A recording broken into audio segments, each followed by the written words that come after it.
So I just came to my friend's house to give him a chest mount for the DJ Action 3 because tomorrow he's going to home in Kerala and there the helmet mount is not allowed. So he has to record the whole thing with the chest mount. He actually got the Action 3 last year at a very good price, and after seeing the footage I was convinced to get the Action 4 this year with some major updates like 10-bit color and a better D-Log aim. Currently I am using the camera first time with my helmet mount as I prefer it on the handlebar because it gives me an unobstructed view of the road and I can also use some part of it as a stock video. But I understand that the FPV shot from the helmet mount has some different charm in it, and that's why I'm using it right now and testing with the DJI Action 4.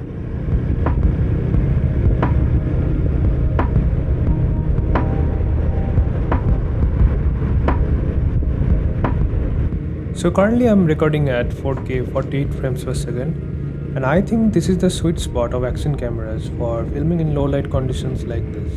And I have 3 reasons for that. The first one is the stabilization, the second is flickering, and the third is the file size.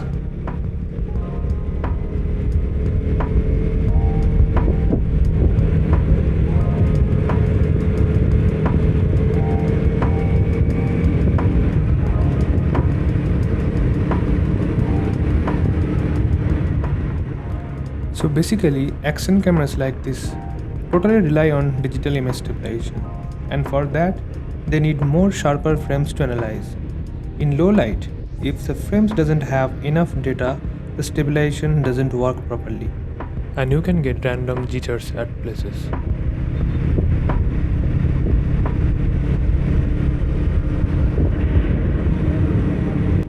So the point is you have to shoot at higher frames per second or you have to get sharper frames cranking up the shutter speed. And in low light that will bump up the ISO and you will get more noise in the video. And if you are following the 180 degree shutter rule, then the recommended shutter speed for 60 fps videos is 1/120th of a second, and that is going to underexpose your videos even more and it will introduce more noise.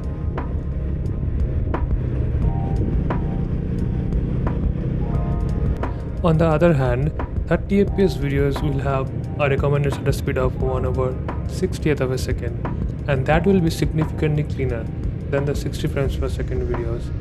But the stabilization will not be good enough for this type of riding videos unless the road is super smooth. In short, for 60 frames per second, you'll get more frames and better stabilization, but more noise and obviously larger file sizes. And for 30 fps, you will get a cleaner image with bad stabilization for Indian roads.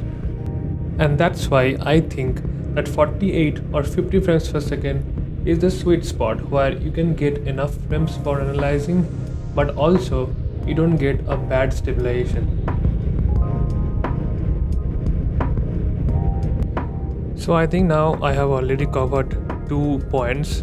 One is the stabilization, one is the file size. Because more the frames per second, more the file size, and you have to get more hard drives to store them. So that is one major drawback of the higher frames per second videos. So try using 48 or 50 frames per second and let me know what type of results you are getting.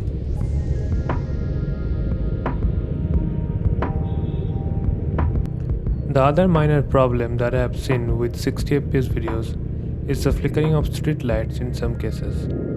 But in 40 fps that doesn't happen often. Maybe rarely in some specific cases, but this isn't a big issue and can be ignored easily.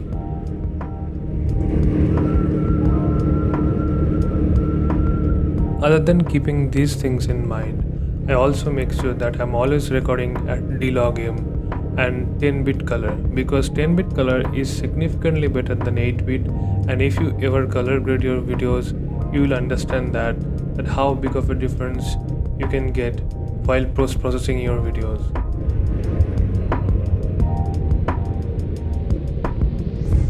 DJI also provide their official conversion LUT which transforms D-Log aim into Rec 709 effortlessly, and you can get a good result without doing anything other than dropping the LUT on the video file. And the video I'm showing here, I will not do anything other than some minor exposure adjustments so that you can understand what type of result you will get directly out of your camera with least amount of effort.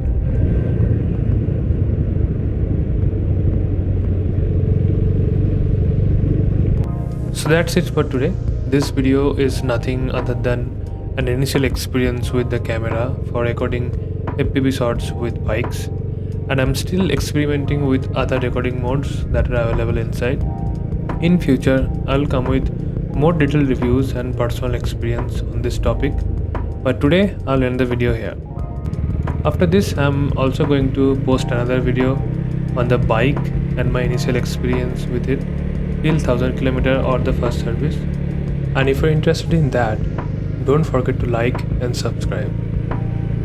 Bye for now, and I will see you in the next video.